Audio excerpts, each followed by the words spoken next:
So this one right here, reference is tough. Did you run this reference? Did you find this reference how it is, or did you run this reference through like a photo clarifier in a sense, like something to make No, sure? Yeah, I I gotta found that run one. my mom to the store. I'll Yeah, join back when I get home. I found that one. facts. Okay, good.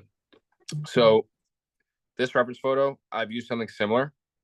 I would say the main difference between the reference itself and the actual tattoo, your darks aren't really dark, right? So it doesn't look like a solid black is under the hair on the right hand side. Where in here you could see right in there in that hair, that's solid black, right? So that's the first thing my eye goes to is over here. That's not fully solid, right? So that's the first thing that I would kind of change with that. I would go super dark there. And then with the beard itself, you added that highlight across the whole bottom of the beard. In this sense, it looks more like a separation rather than an actual highlight at the bottom of the beard. So I would say stay a little bit truer to the stencil or to the reference, because on the reference you have more of a reflection on the skin from that black dot where the Adam's apple is to the top. But anything past that is less of a reflection, more of just like detail with the bottom hairs, if that kind of makes sense. The darkness at the bottom of the stencil, the contrast you have is really, really good. I personally would like to see a little bit more grays in the top of the hands. Yeah, I'd like to see a little bit more fading with the tops of the hands, just to emphasize that there. And it kind of, if you run more shading on the back of the hands, it kind of emphasizes where this light source is coming from, because you have more lights on the knuckles than you do at the back of the hand. So that right there clarifies that the light source is coming from over here rather than just a full light source coming from the top down. You get what I'm saying? So right here specifically, I would like to see more grays. And then over here, I'd like to see more grays. Another thing that I like that you did is all the blacks in here. All the blacks here and in every crease. You did that very, very well. You did that very, very well from reference to tattoo. All those darks are in there very well. Just the top of the hands, it gets a little bit confusing as to where the light source is. All right. So I would throw even a light gray on the back of the hands to further accentuate where the knuckles are and those tendons going down. I would put grays in there. You can leave some highlights, but the majority of the highlights should be on the knuckles. Because if you have a highlight on the face, let me see if I can highlight this shit a little bit better. Yeah. I'm not liking these at all, but we're going to work with it. If you have a major highlight at the top of the forehead and then a major highlight at the back of the hand, it confuses me as to whether or not the light is coming there or there, right? So the main thing with realism, when you're doing realism, all you're doing is placing shadows in the right places. That's all it is. Realism is, let me get out of this. Realism is shadows and shapes. That is it, right? So if you are making the hand a little bit lighter here, but the shapes are perfect, it's going to confuse where that light is coming from, right? So that's going to take away from the realistic effect that you're going to place, right? So if you have reflections on the left side of the coin that he's holding and at the top, and the shadows, that main black shadow right here, this shadow right here is showing that the sun is, or the light source is coming from here, right? So if this is super light, that shadow that you place there isn't going to be that dark, because you're going to have a second light source coming in. It's not going to be that black, right? So that's not going to necessarily be true to the light source. So that's the biggest thing when it comes to that. I went over, were you in the call the other day when I went over hair? Yeah, I was in the call. Facts. So do you want me to go over that again with this specifically? Yeah, please. Facts. Okay, cool. So with this, with the hair in these two, I would say, I feel like I can't judge this crazy because it's not too clear, but I'll go over it again. The hair for the beard specifically, you have a lot. I'm going to save both photos, and I'm going to go into Procreate to kind of show you how I would have approached it.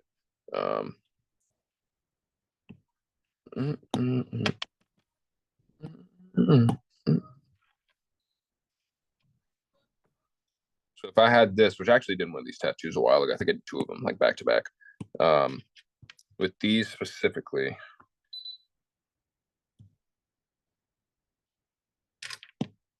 I would primarily say with hair, it's all shapes. Everything in realism is shapes. You just need to break it down in your head. All right. So whatever shapes you see, it's custom to you. For me, with hair specifically, I see these. I see open triangles every time. I see that there, this here. I see that shape, this coming up, down there, that triangle going there, right? So any shape in hair, what I learned is triangles, right? So this right here comes down here, opens right up there. See what I'm saying? Right? So that's what helped me understand triangles. And also, don't see the face as a face. So when I'm drawing stencils, I will turn this bitch sideways, upside down. You need to see it for an object, not as a face. If you turn it into a familiar figure, you're going to start seeing things like this is an eye, and you should draw an eye. For me, I don't see it that way anymore. It took time, but if I'm doing the eye, I essentially see this break. I see this shape in here. I see this opening there. And I see this highlight, right? So I'm just hitting shapes as I see them. I'm not drawing it as an eye. So if you see it as an eye, you might start adding detail if you know what an eye is supposed to have, right? So here, you can't really see this corner of the eye, right? But if you know it's an eye, you're going to try and put detail there that you know should be there. So you're overcomplicating it in your head because you have a standard for what an eye should look like. That is some of the stuff that takes away from essentially doing realism true to the photo rather than true to what you believe is realistic, right? So break it down into shapes the best you can. I would come in here, stencil that way. Over here, this is more of a hard line here, but then over here is more of like a shade out. Come right back up, right? So all of these are triangles. However I try to see it, I see triangles. Come here, separate that in here, right there. Triangle. It's two separate with a little streak in the middle, but that's still a fucking triangle. You get what I'm saying? Everything has, with hair, it has more of a point, right? Up here, I'm doing a hard line because this contrast is so heavy. I'm shading that dark right up to that line. There's no fading that needs to be done, right? So I'm going to come through here, outline that there. I'm going to create a dotted line here. And because there's that little bit of fading that needs to be done, I do a really close dotted line there as well, right? Fuck, thank you. Now, this, you might look at me and be like, Steven, where the fuck is the triangle here for the top of the hair, right? I start fading that out. Right here, I see is a peak. I see another peak here. Right here, I see a triangle. And then all of these are just little peaks that I see, right? So that, what I would do, I'd approach a round shader and I'd feather that out kind of like that. One line. So I would like pass over top and I would just kind of fade that back. Same thing over here, right? So that's how I'd approach that stencil. That's how I would see hair. With you, the biggest things that I see that are a little bit out of proportion are the lips.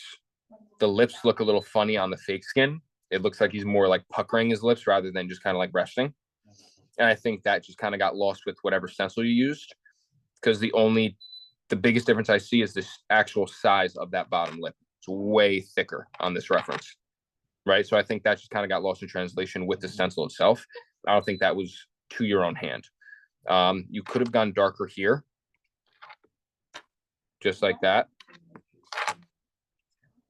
And I would say the shapes of the actual nostrils are a little bit off. But I would say the first thing that I would say, if you go back and do this again, what I would change, the two things I would change, practice the shape of the hair. All right. Try and understand hair as a shape rather than individual strands of hair.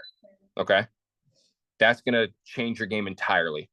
Like my bicep that I got done by Gracie, the only reason I went to get that is so I can understand how she does hair. It's the only fucking reason. And I paid $4,500 to get that tat. You know what I'm saying? It's an expensive lesson, but since I took it from that, I can do hair way better now. I would pay it again. You know what I'm saying? So with this, the biggest things I would say, don't be afraid of black It seems like you're afraid to use black in certain places, but that's going to affect the quality of your work. All right. Don't be afraid of black. It's okay. Especially in fake skin. Don't be afraid of black. All right. There can be more lighter tones here in the face. So I would say fade out and make that a little bit smoother. Same thing with the hand.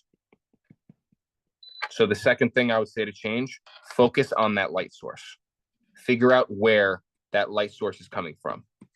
Okay? Because if you identify that and you really understand why the highlights are where they are, you'll be way more intentional with placing your midtones and your blacks. Okay? So that's the first thing I would say. Be intentional with your tones. I think it would help you if you understood where the light source is coming from directly. Because that's the main thing I'm seeing here. And the second thing, just be intentional with your blacks. Okay? They go hand in hand. So I would say work on that first. Once you get down with that and you're more confident with that and you're more intentional with your tones, then I would get into really focusing on the shape of hair. And I'd really focus on essentially getting greater detail in the face. But right now, I would start with step one, focus on the light source and focus on being intentional with blacks. Okay. Did that help? Fire. Yeah, that most definitely helped.